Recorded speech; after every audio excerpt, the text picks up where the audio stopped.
24 degrees Celsius here in Abuja, the Federal Capital Territory, 48 hours after a heavy downpour and 24 hours after elections. Election results have been declared in Osun State. Good morning and welcome to the program. I'm Maupe Ogun-Yusuf. Good morning and welcome to Sunrise Daily, your daily dose of sunshine. I'm Kayla Magwa. It's the beginning of a new week, and the conversation around the Osun elections have continued. This governor and his dancing. It's a beautiful thing to dance. I love people who dance. I don't know if he's going... Well, he says there's nothing going to stop him from dancing. I think with the elections, at the conclusion of the elections, the things that happened afterwards tend to be really important. I saw him fall on the floor for his sister. Was that David O? No. That was the governor. Oh, the governor, after he won, his sister was coming out. They were singing some Yoruba song. I'm sure it was a chant to her greatness or something. Okay. And he just came out and he fell on the floor in front of her. And they're a kissing family. We got to know a lot about the Adelekes over the weekend. They're a kissing family. Because so they kissed each other. They kissed on the mouth even, you know. And then watching just the way this family and their joy. The important thing though is that Governor Adeleke has a rare opportunity now to serve his people for a second term. He says that he's going to move the state from a civil service state to one that draws investment, to one that is being productive. That's a very important point. He now has to prove to the people of Osun State that he can deliver on the promises that he has made. And that was a beautiful there was a beautiful moment there for Channels Television where we saw that Davido actually heard the announcement on Channels Television. So that was a beautiful one there for us. But Governor Adeleke has a lot of work to do. He says he's going to be supporting the president. Whatever it is that he wants to do, the people of Osun State have to be able to see that the mandate that they have given to this man will yield them the results that they need, Malcolm.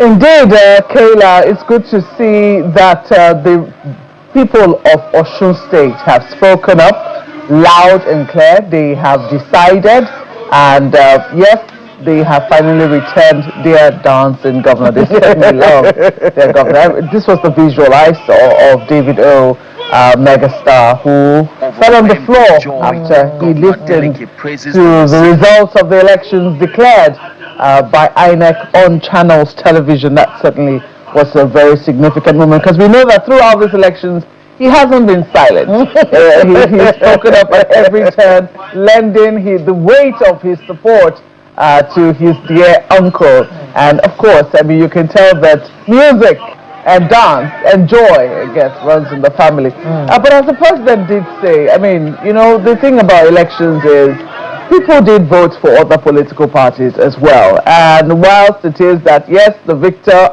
the people of Osun State have made their mandate very clear, the majority really did carry the day on this one. The governor also still has some reconciliatory work to do in trying to assuage the feelings of the other people who voted other political parties. And clearly he's already on that path to see how he can begin to assuage the feelings. The president, the feelings of those other people. The president has also spoken, congratulating him on this victory.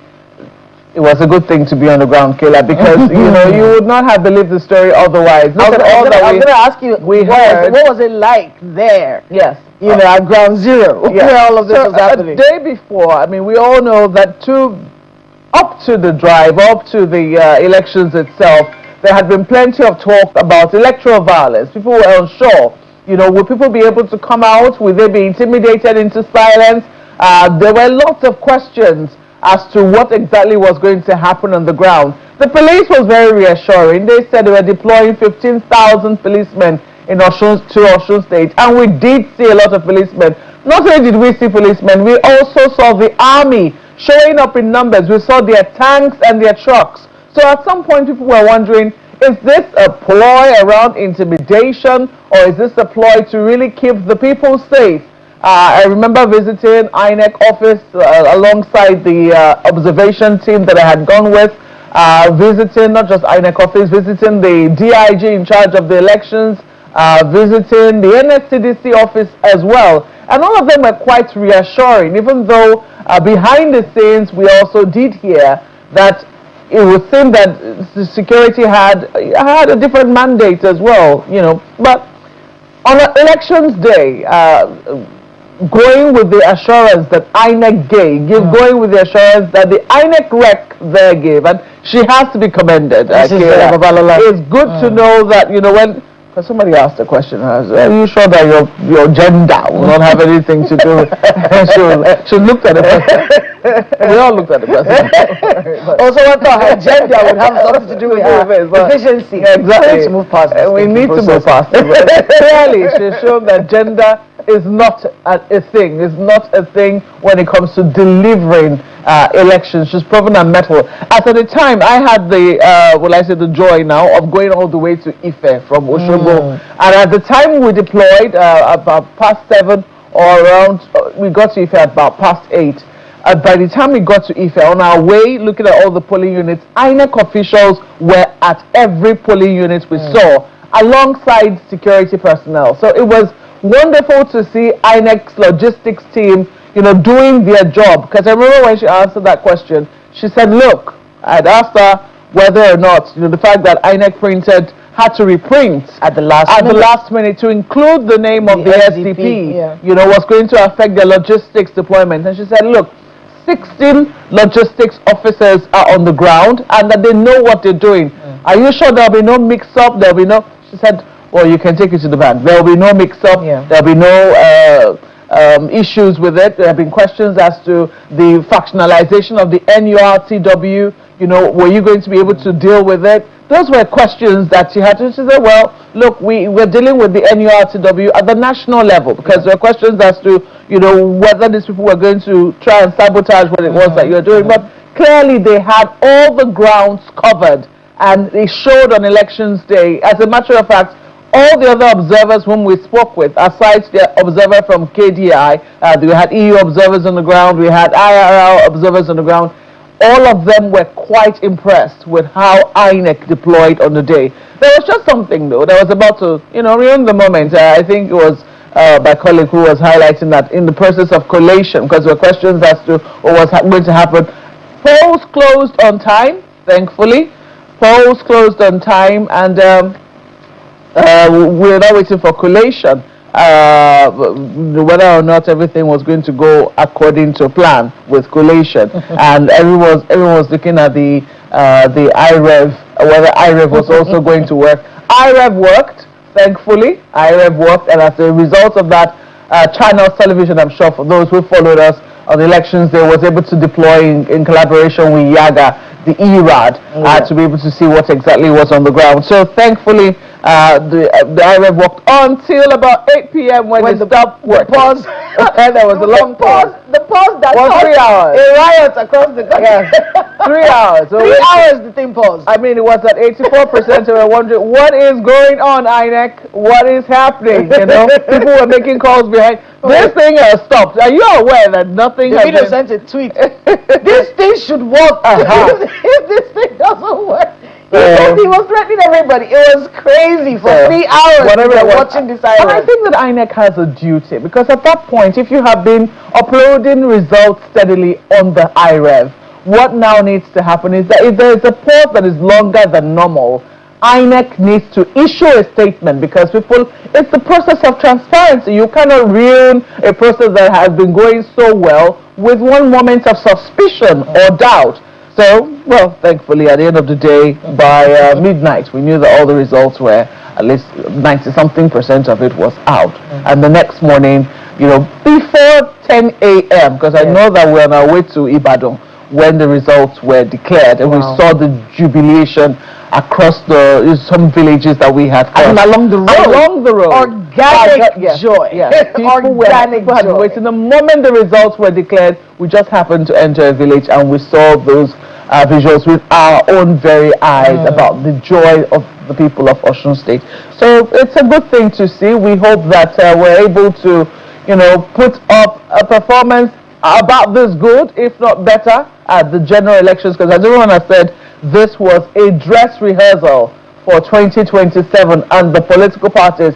How did they show up in these elections? We'll be talking to one of them about now, because this is, Yeah, one of the stalwarts, one of the political stalwarts in the state, is a member of the ADC, which will also be showing up in the 2027 general elections. We'll be hearing from them because we've heard from the APC, we've heard from the ruling party. The governor has spoken, the ruling party in Osun State. We've heard from the president, but we haven't quite heard from other political parties who are expected to contest in the 2027 elections and what their own assessment of these elections have been. So we'll be speaking with them in just a moment. We'll take a break and be back shortly. Stay with us.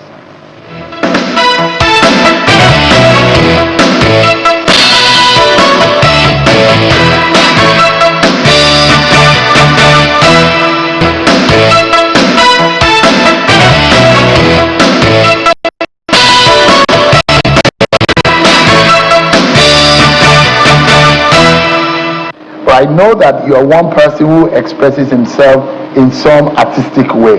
If I play music that you love today, will you be able to tell the Nigerians or Nigerians and the world how you feel tonight? You got it. I'll play you a music. Let's do it. I'll play you a music. All right now. And we'll see how you feel. Indeed, are the people of Osun State feeling it? That's the question we should ask. Especially, I wonder if the song was a message. I mean, the dance clearly is a message. But I do know that not all parties are in the mood of joyfulness this morning, Kayla. And we're going to be getting one reaction from other political parties who also participated in these elections. Mr. Shola Sani joins us now. He's a strategic media associate to Atiku Abubakar, who is the presidential candidate of the African Democratic Congress. Good morning, and thank you so much for joining us in our studios this morning. Good morning. We've seen how the results of the elections in Osun State have turned out, and people were hoping that the ADC will also be making a very good showing in the state, but clearly from the results that we have seen, there are questions as to what exactly could be wrong. The ADC polled a total number of 17,180 from the 1,010,684 votes available. Is this what we're looking to see in the general elections? Well, thank you for having me, and good morning, Nigerians. The Osun State election is a peculiar case study. It would not be totally correct to make it as a yardstick of what we should expect in the 2027 general elections. For the obvious reasons that it is a state that has its own peculiar history. And if you look at the politics around how the governorship election came to be, you would see that there are certain factors that determined how the election went the way it did. One of such, for instance, is that Governor Ademola Adeleke has performed exceptionally well for the people of Osun State. He has been able to fulfill all his promises, and the people see in him a candidate who is different from what the state has seen, at least in the past few years before he came into the saddle. So a lot of those things coalesced to create the momentum that gave him his resounding victory yesterday. So the ADC has no complaint about how the elections were conducted. We take it that you accept the results of the Osun State governorship elections. Well, to the best of my knowledge, I think that our candidate himself has congratulated Governor Adeleke. I think to that extent, that answers your question. All right, but you have said that this should not be accepted. Do you then think, because we also know that the National Secretary of the ADC was once a governor of Osun State, and people had hoped that as a result of that, we should see a stronger showing for the ADC in the political party. If that is not the case, if you say that, oh, this result is as a result of, the fact that Governor Adeleke delivered for his people in in the 4 years that he had, in the first 4 years, and this is why we're seeing these results. Do you then think that perhaps this then could be a liability for your party as you go into the 2027 elections? No, certainly no. Like I said earlier, Osun election is peculiar, and every election is about who is on the ballot. Yeah, in 2027 general election, Governor Adeleke will not be on the ballot, and that will open up a lot of new possibilities in Osun and everywhere else. What are you banking on? Because if you say, we know how elections work. Oftentimes we see that, people who have been on the saddle at the list, they usually would have they'll have strong areas, they will have strongholds. Some people have said, okay, at the minimum, we should be able to see at least 25%, even if the ADC wasn't going to be taking the cake. I mean, let's say people thought that they're going to be, at least a third, maybe a third force or thereabout. And maybe at least a 25% would have been, expected of them. Okay, elections usually is about the people. It's not about any political character and whatever weight they carry. It's about the people and the people's sense of judgment on who can deliver better on what affects their livelihoods the more. And like I said, in Osun State, Governor Ademola Adeleke raised the bar, and they got the credit for it. From what we had gathered on the ground, raising the bar included things like paying salaries. Raising the bar included things like, just doing what was needed on the ground.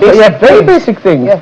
So one of the things that characterized the administration, and there can be plenty of excuses for that, characterized the administration of former Governor Rauf Aregbesola was that salaries weren't paid, and at some point, they were paid in halves and what have you, in quarters, when they were eventually paid. Do you think that this could become a problem for your party in the 2027 elections? Because clearly it did play out. Memory did play out in the elections that just concluded in Osun State. I'm from Osun State, and I know the dynamics of what transpired under the tenure of former Governor Aregbesola, former Governor Oyetola, and the incumbent Governor Ademola Adeleke. Yes, you are right to some extent that the issue of half payment of salaries started under the administration of Governor Aregbesola. But, my dear sister, he did a lot of good work in that state. Yeah. Nobody will fault the fact that many modern public schools were built under his tenure. Many new road networks were constructed under his tenure.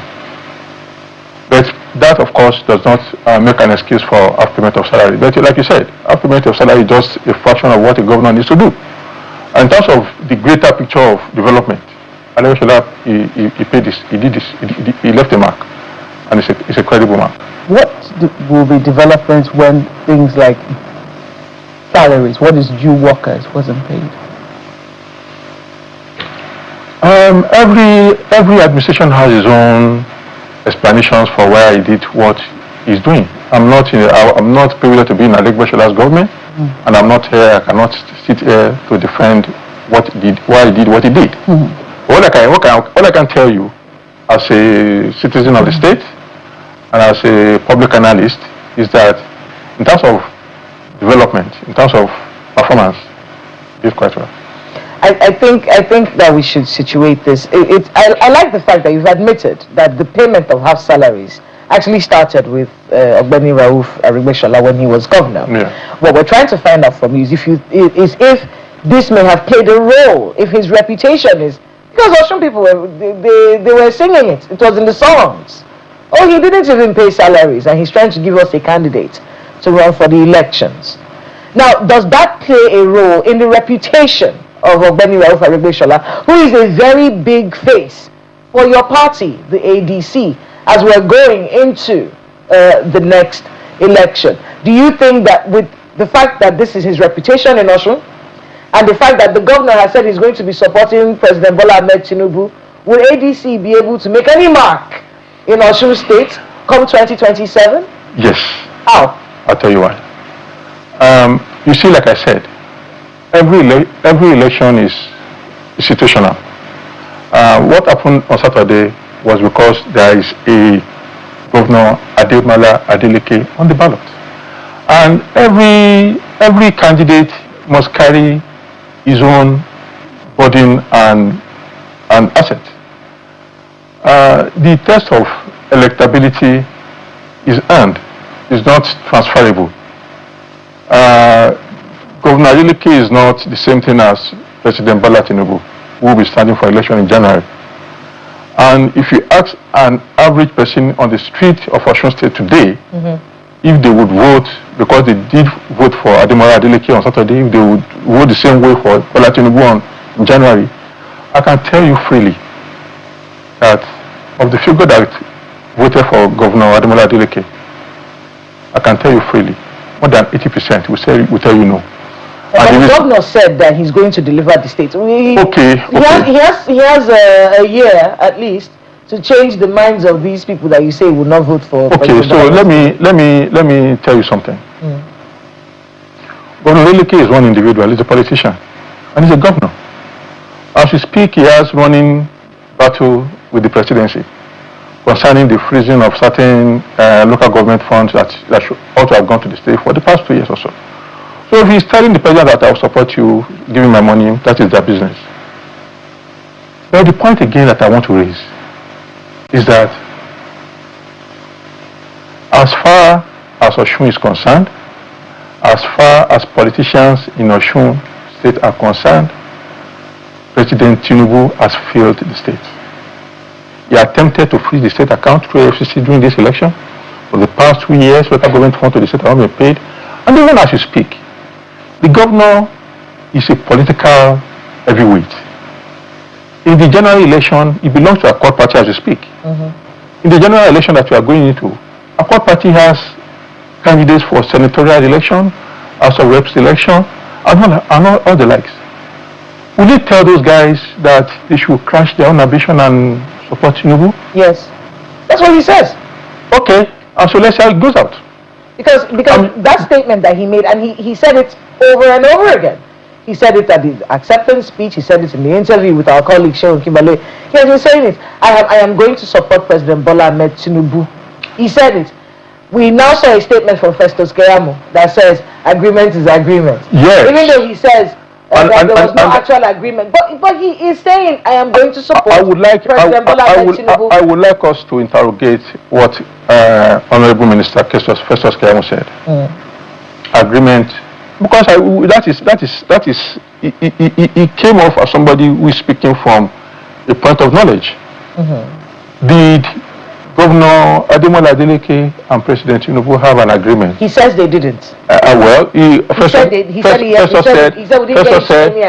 said they had an agreement.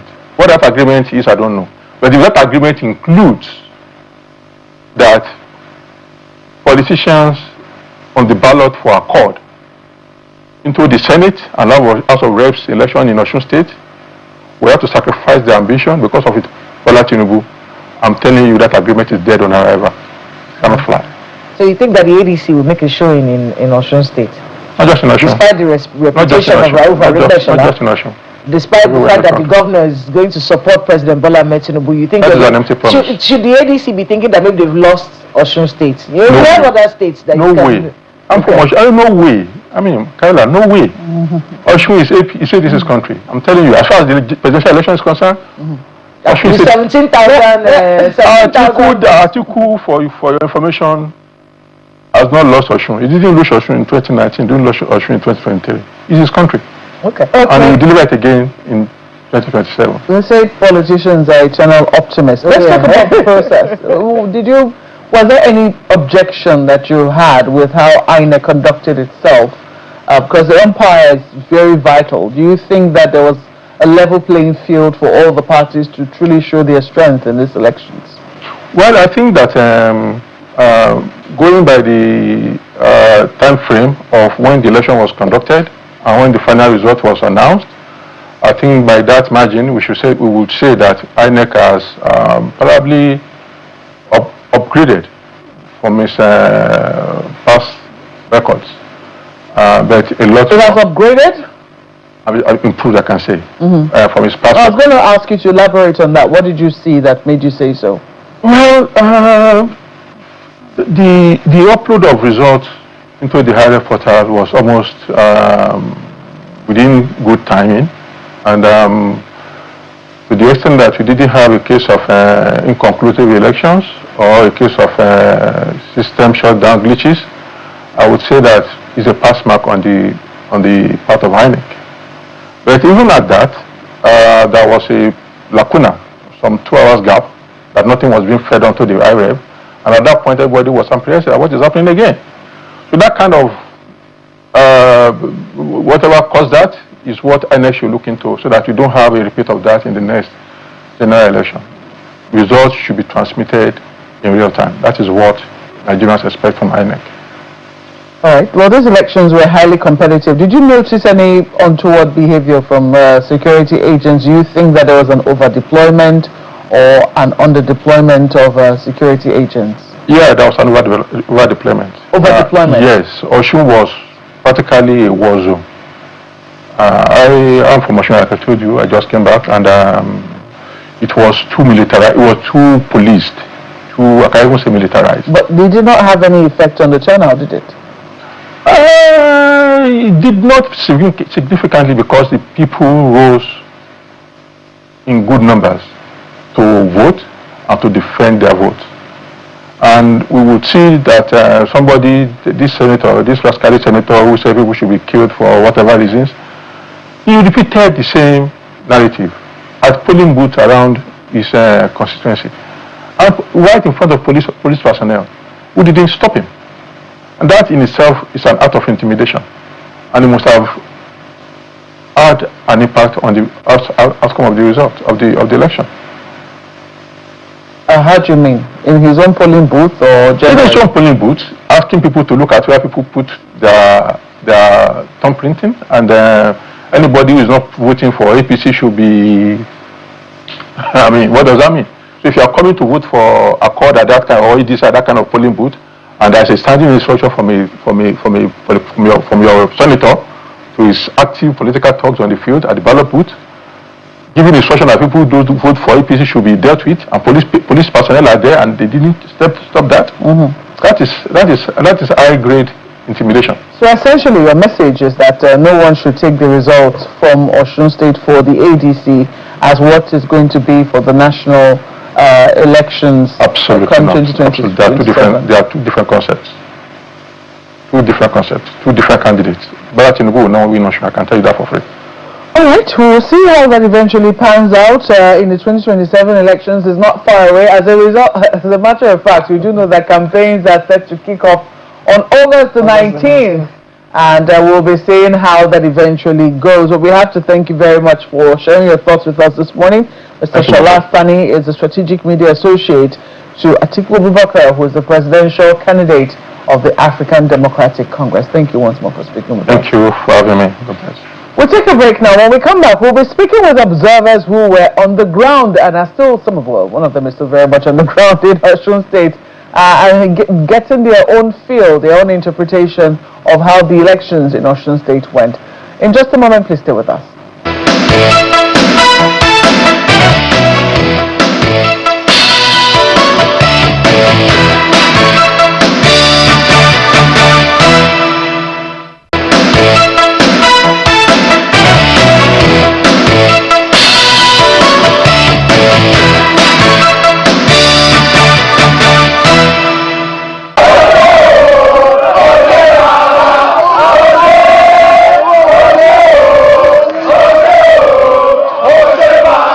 Less than 24 hours after the official declaration, the atmosphere across Osun State remains electric. Supporters of Governor Ademola Adeleke and their court party have taken over major streets, singing and dancing in widespread jubilation. give the glory to Almighty Allah. Alhamdulillah. The victory recorded yesterday. The victory recorded yesterday. The Almighty Allah did it for us. Alhamdulillah. Alhamdulillah. Almighty Allah suppressed the will of those that wanted to lord their inordinate ambition over the good people of Osun State. We give it to God. But thank God that Imale win the election. Imale in Osun State, we thank God darkness already vanished. And in Osun State right now, we are now continue to witness a lot of development. But beyond the celebratory drums, the opposition All Progressives Congress is carefully reviewing the election outcome. In a statement issued by its Director of Media and Information, Kola Olabisi, the APC calls on the police to protect its members from alleged harassment by court party loyalists. The party indicates its readiness to challenge the results, stating it will explore all legal windows permitted by the Electoral Act following consultations with its legal team, while describing the unfolding events as the beauty of democracy. Meanwhile, civil society organizations have stepped forward to deliver their post-election verdicts. During a press briefing in Osogbo, Yaga Africa and other observer groups details their field findings, highlighting crucial observations regarding the overall conduct of the governorship poll. INEC reclaims its place as an electoral game changer. In the Osun election, INEC asserted its importance as a game changer in Nigeria's election results management. The electronic transmission and publication of polling unit results strengthened transparency, provided an additional safeguard against manipulation, and enabled citizens to independently scrutinize the results process. Independent audit mechanisms such as Yaga Africa's PRVT and ERA 2.0 further deepened this transparency by providing evidence-based verification from the polling unit through the results portal. We observe a commendable voter turnout and general orderly conduct of the voters. The political parties were present in most of the polling units. Their agents acted according to the law and conducted themselves within the ambit of the Electoral Act. With the ballots counted and the winner declared, the people of Osun State are now shifting their focus from the election cycle to the business of governance and the swift delivery of campaign promises. Eyitope Kuteyi, Channels Television News. Well, we did tell you that we're getting the views of those who were on the ground. Well, one of them is still very much on the ground in Osun State. But yes, they were on the ground witnessing the people of Osun vote and also monitoring how the results were collated in the elections. We have joining us this morning Professor Abiola Akiode Afolabi, who is the board chair of Kimpact Development Initiative. Prof, thank you so much for joining us this morning. I know you're back in Lagos. And we also have joining us also virtually, Mr. Jake Epele of South Africa. Thank you so much for joining us, Mr. Epele. I know you are still in Osun State. Did you also join in? Yeah, I know that maybe I shouldn't ask that. But I'm sure you must have felt the joy of the people of Osun after the elections were conducted in the state. Was there anything, let me start with you, was there anything in particular that you were happy about as an observer? Well, thank you for having me, Let me do a slight, in answer to your question, a departure from the regular analysis and all that, because I've been sitting back and thinking on the real significance of Osun election, which goes beyond who won and who lost, and I reflected on three things, and I can share them in a minute. Number one is how this election demonstrated that a strong personal political mandate can sometimes travel across party platforms. You remember that in 2022, Adeleke was under PDP, and suddenly he moved from PDP, which I think is his right, to Accord. and still carried that same power, political personality, which secured him the victory that he got. What is that telling Nigerians? It tells us that, sometimes an individual with political capital can go beyond what political party can offer. It doesn't really matter what logo that is on your ballot. And Adeleke has proven it, that if you have a strong political capital and the people who are behind you, you can actually carry it as a brand to another. The second thing is that Osun reminded us that federal political power is influential, no doubt, but it is not omnipotent. That means despite all the mobilization, all the things that we saw, show of force, show of money, show of being able to call the presidency and the dropping of names, but it didn't really change much. However, I want to also give it to them. APC put up a very strong showing, a very strong outcome, winning 11 local government areas. That was very good, But it goes further to show that an individual political firepower can actually dislodge whatever influence that is coming from any corridor of power. Adeleke have shown it. The third thing is that the electoral outcome must not be confused with a flawless electoral process. That means we still have one or two things to deal with that should be corrected going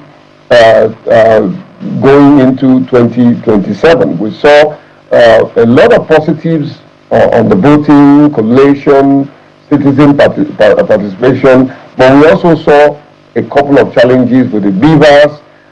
Boat trading was there. Security breaches was very noticeable.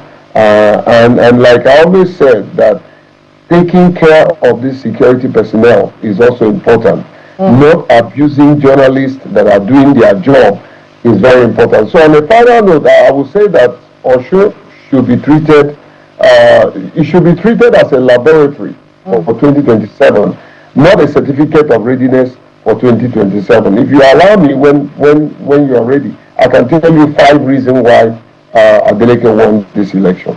Interesting. Let me quickly take the last point to Professor, because you already talked about how electoral outcome must not be confused with a flawless electoral process. And the electoral process oftentimes is what concerns political observers, those who are monitoring the polls. They want to see if the umpire is doing what it says it will do. They want to see if the stakeholders, the other stakeholders such as security agencies, law enforcement, whether they're playing their role. They want to see the enthusiasm of the citizens, their conduct at the polls. So for you, Prof, even though largely we're seeing that there's been some commendation, what other areas of improvement would you be asking that we prepare for as we head into 2027? Because we've been told this is a dressing rehearsal for that. All right. Thank you so much. I know that Osun is supposed to be a litmus test for 2027, and I want to congratulate the people of Osun, and also, most importantly, also congratulate INEC for a very good showing. I think that also, just to make this clearer, I think that what we saw in Osun was more of people speaking with their votes. And I think it's an example of what mandate protection should be about. People were as early as 6 a.m. on the queue, and they stood there until the votes were counted. In circumstances where scanning to the island was problematic, people insisted. So which means that as citizens, we must also be ready to ensure that when we vote, we also ensure that the vote actually goes to the right place. And I think that's what really helped in Osun, because if other of them had left, maybe the result would not be what we have currently. Now, let me just quickly go to the question that they have asked, but that's important. While I congratulate INEC, there are still some lapses that were seen at that election. And then you ask yourself, as an off-cycle election, we should actually be much more ready, than this. Part of what we saw was also the fact that the INEC personnel, some are still not well trained. Some of the presiding officers were not very familiar, with the way Bibles is used. So we saw a little bit of something showing that they don't really have the right the right skill to be able to deal with some of the challenges that they had. So some of them have to, call technical officers and all of that. And secondly, what also came out clearly was the fact that maybe there's a need for more education to be done. And that goes into unbundling INEC. Maybe some group, maybe some institutes, the INEC Institute, should take over the aspect of education. We saw quite a number of people not knowing where to press and what to do. And I think at this point, we should be able to have trained even people who are not well learned, who are illiterate on what to do and how. So they have to rely on party agents, INEC officials to be able to cast their votes. I think INEC needs to do more around this. So there's a need. So on the issue of election violence too, I think we need to build ourselves to be able to understand more of the early warning signs, to be able to address some of the challenges. Having that youth fatalities before the election, it's not really worth it for any country. So there's a need for us to begin to see how do we build, a system whereby we can understand the early warning sign, that institutions can respond to it, whether it is police, whether it's court, when there is an assault that is coming up. Then the rowdiness on the election day is also another issue. We shouldn't be at the face of our election. You see election materials being put in front of people's houses. So it became so clustered that you don't even know where. And I was one of the observers at one of the Liberia's election. As small as Liberia is, they had where the lines are supposed to be. They also had line officers. Maybe there's a need for us to add more to the election personnel official of INEC, line officers, people who designated work. Police were there, they don't know what to do. When even there is rowdiness, they have been informed not to interfere. So observers have been informed not to. But you can see that there seems to be some kind of breakdown. So, and there seems to be nobody, responsible for, addressing those. As I think INEC should look at some of this, because when it's bigger election, when they have to concentrate on more states, this might be, an issue for the credibility of the election. I mean, I'm listening to you and trying to get a feel, Madam, of what we should expect come 2027, like we've been noting so far. This is the final off-cycle election before the major elections next year. In your observation, and you've pointed out a few things that you think INEC needs to look at, do you think that INEC will be able to deliver for the Nigerian people a proper exercise come 2027? Well, yes, they have enough time.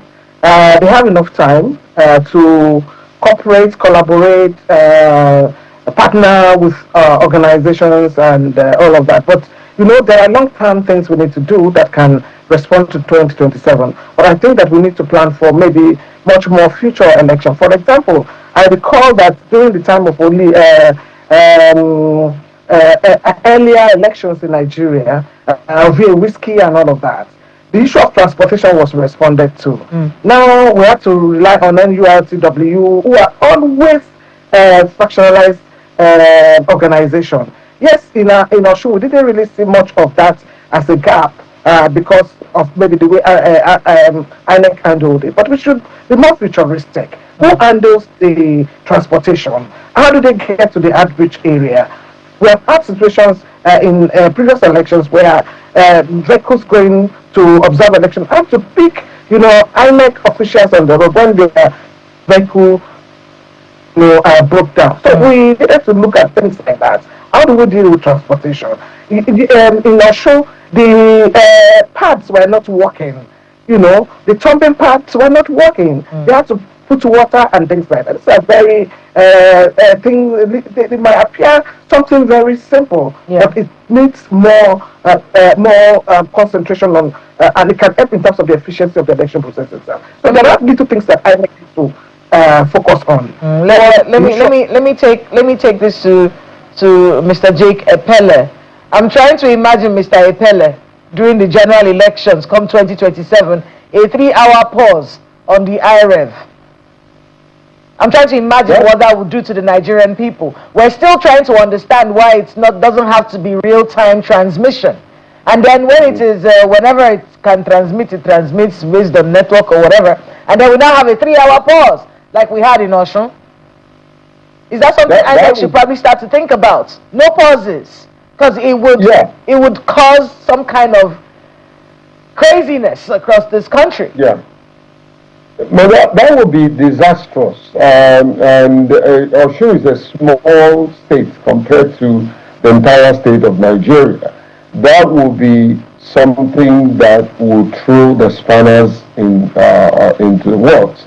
And so, what should INEC do? If I piggyback on what Professor said and in following your question, now is the time to do technological audits and invest in technological improvement. Technology is ever changing. The emerging technological breakthrough in terms of how fast technology can deliver results.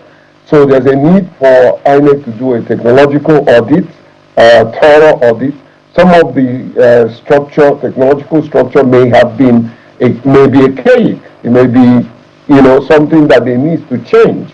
There's a need for them to do that.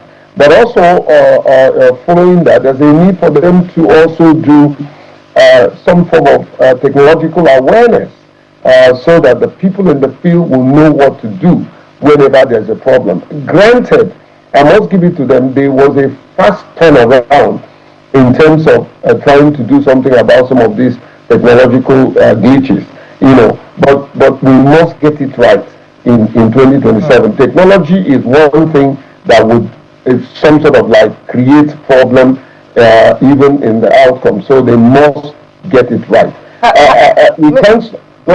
Sorry, just so we don't miss this, has INEC explained this pause, this 3-hour pause of the... Has there been any explanation as to why the IREV paused?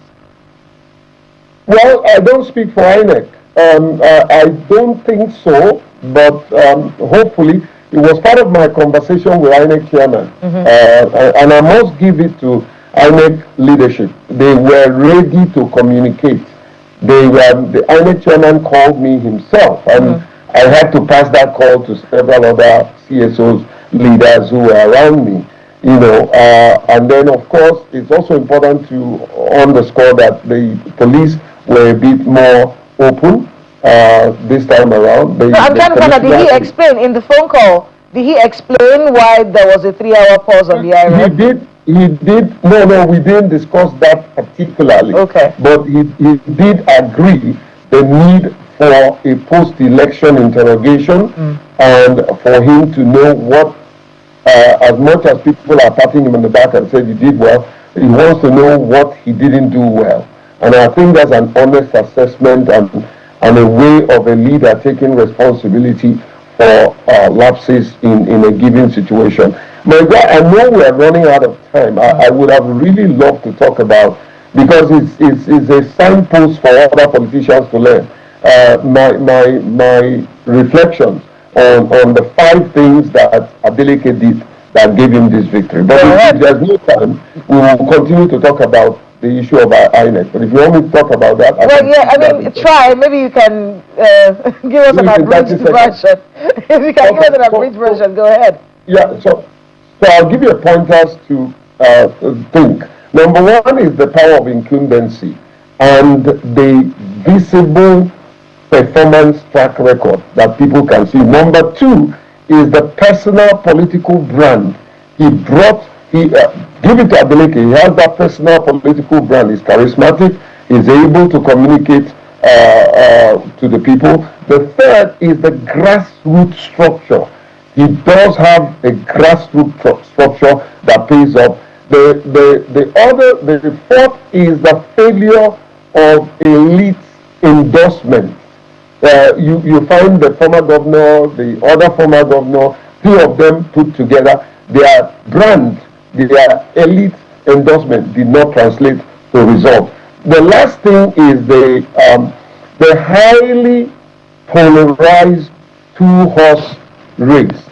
The problem, the race was between ADC and the race was between APC and Accord, you know, and it sort of like made nonsense of the presence of ADC. You understand? So these are the issue. But let me leave you with this, what you call sign by. Adeleke did not merely inherit Accord votes.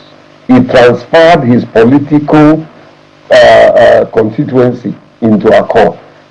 So for me, there's a lesson every politician must learn. Somebody tried to relate what happened in Osun and River State, where I come from. Truly and really is a signal that an individual who wants to strangulate a state and political process and structure can fail if there is a credible individual who will stay the course and ensure that he interprets the mandate of the people. Well, Prof, just so you also give us your last words as well. What would you like to hold lessons in this polls as we finally close it out and continue to do analysis of what just transpired in Osun State?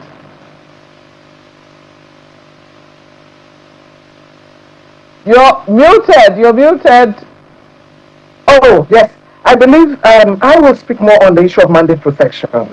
I think Nigerian people are we're the only one who can liberate our elections and who can decide and determine who we want, to win those elections. So what this has actually shown to us is that, people can actually speak through the ballots, and that's exactly what happened. Apparently, I don't want to go into the personality, but a lot of things happened there. It was obvious that the governor of Osun State was vulnerable, and everybody saw that vulnerability. And it seems to have the sympathy of everyone, that he was vulnerable. There were violence by both parties. There were vote tradings by both parties, and both parties were apparently very strong. But what actually spoke out was, the decision, by the people, and they were able to stand, by their decision. I think in 2027, that will be my advice for Nigerians. The need for us to be able to protect the mandate, of the election. We need to begin to do things differently. I never knew that Osun State can be that, people can be that resilient, but they were out as early as 6 a.m. Let's see that as a lesson for 2027. It's what we want that we will get. All right, we'll continue to analyze and take lessons from professors and observers. Thank you so much for speaking with us on Sunrise this morning. We've been speaking with Professor Abiola Akiode Afolabi, who is the board chair of Impact Development Initiative, KDI, as well as Mr. Jake Epele, who is the founder of TAF Africa. Thank you both for coming on the program this morning. Thank you, Mike. Democracy has a voice, and he spoke loudly. All right. Here in Abuja, the people of Abuja are also speaking loudly, especially after the heavens opened up and we saw the rains that fell and took over certain places. We have never seen that. I mean, in all your years living in Abuja, you've been here far longer than I have. I've not been here a small time too. I've been here for a decade. That place where that flood happened in Wuse too is a very popular street. Yeah. So seeing cars. Ademola Tokumbo. I was like, where is this? Which suburb? Exactly. Where did we forget? Only for me to now see the sign for a particular bar. Yeah. And I know that bar. Yeah, I know that bar. I was like, what happened? This is Ademola. Yeah. Anyway. The House of Abuja.